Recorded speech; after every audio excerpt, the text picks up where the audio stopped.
Quelques semaines après avoir enregistré son témoignage, Julie a vécu un événement très fort dans sa vie de femme.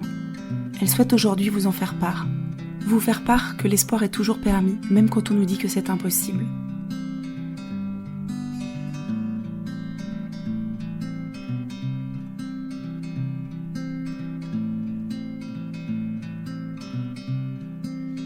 Merci de me laisser la possibilité de rajouter un petit événement, une petite note depuis le tournage du podcast. Entre la fois où nous nous sommes vus et aujourd'hui, le 6 juin 2024, on a eu des petits événements qui se sont rajoutés et qui ont été d'une belle surprise, que ce soit pour moi ou même mon chirurgien. Puisque je suis toujours suivie en gynécologie par un chirurgien obstétrique. Donc l'événement a été que la surprise a fait que on a découvert une grossesse de 10 semaines qui a été donc une surprise puisque ce n'était ni désiré ni attendu, sous pilule en plus. Mais voilà, un petit être s'est niché à 10 semaines, et du coup je m'en suis rendu compte à 10 semaines de grossesse au creux de mon ventre. Ça a été une belle surprise pour moi et mon copain, et également pour mon chirurgien qui a dit que c'était un peu de l'ordre du miracle et avait un peu un énorme sourire puisque on pensait qu'un fœtus n'aurait pas pu grandir et s'attacher à mon utérus, et finalement on a eu cette lueur d'espoir de voir que c'est possible puisque à 10 semaines il était bien accroché et pas décidé à partir. Là où ça a été compliqué pour moi et mon copain, c'est qu'on a dû décider en fait entre l'évaluation des risques de le garder ou de l'enlever, puisqu'en fait j'avais des risques de l'enlever puisque je ne pouvais plus faire une IVG médicamenteuse, mais c'était une IVG en opération, donc faire un curetage. Dans mon cas, comme mon utérus est quand même bien affaibli et que j'ai beaucoup de saignements, c'était un risque de l'enlever. Comme le garder, puisqu'en fait, comme expliqué dans le podcast, j'ai des congestions pelviennes et des varices partout qui compriment en fait un peu mon utérus et tous mes organes bas-ventre.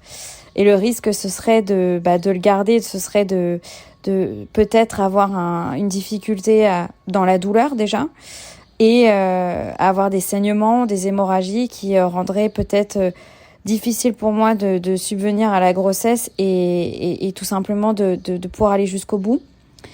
Donc après mûrement réflexion, beaucoup de difficultés à discerner en fait de ce qu'on allait faire. Est-ce qu'on se laissait peut-être cette seule chance, ou est-ce qu'on était raisonnable et je guérissais et je me réparais avant de pouvoir avoir une grossesse. Et au final, nous avons pris la décision de cette IVG à 10 semaines de grossesse avec un chirurgien en or qui a vraiment été tout doucement, qui a fait ça en douceur, avec beaucoup de compréhension, même si pour lui c'était un miracle et qu'il était content. Il m'a tout à fait comprise dans mon choix. Il a dit qu'en effet la réparation mentale et aussi physique était importante pour l'arrivée d'un enfant, que c'était certes une belle surprise, mais que finalement il fallait pas perdre espoir, et que comme quoi tout est possible, et que la nature nous montrait que finalement les miracles existent.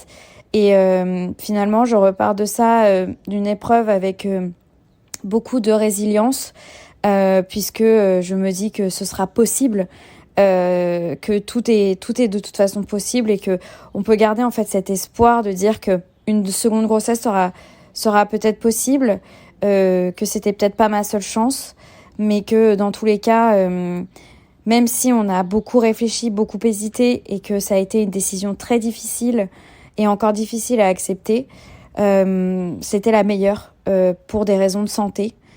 Pour pas me mettre en danger, pas mettre en danger le bébé suite à mes antidouleurs que je prenais encore, et pas mettre en péril en fait un début de grossesse, ou même une fin de grossesse compliquée, qui aurait pu être compliquée avec peut-être des saignements, ou tout simplement un début difficile dans la fatigue de l'arrivée de ce bébé. Donc voilà, donc ça a été compliqué de prendre cette décision-là, mais au final, ça a été notre choix, et finalement j'en retiens que les miracles existent et que je suis persuadée que j'aurai cette seconde chance, et que comme quoi, quand on pense que tout est impossible, bah finalement des belles surprises se nichent, et en fait tout n'est pas impossible, et tout reste possible encore à l'avenir. Voilà, je voulais rajouter cette petite note pour dire que finalement, même quand les nouvelles sont négatives, il y a toujours une once de positivité quelque part.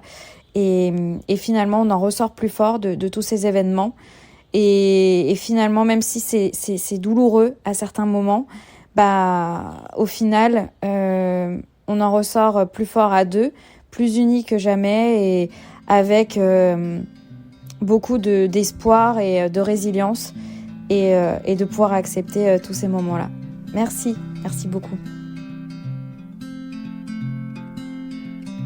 Merci Julie d'avoir osé parler de cette grossesse et de votre choix de l'interrompre. L'interruption volontaire de grossesse est un droit primordial pour les femmes, le droit d'être libre. Je voudrais terminer cet épisode en citant Simone de Beauvoir. N'oubliez jamais qu'il suffira d'une crise politique, économique ou religieuse pour que les droits des femmes soient remis en question. Ces droits ne sont jamais acquis. Vous devrez rester vigilante votre vie durant. Il me semblait vraiment important de le rappeler, surtout dans le contexte politique actuel. Je vous dis à très bientôt pour un nouvel épisode.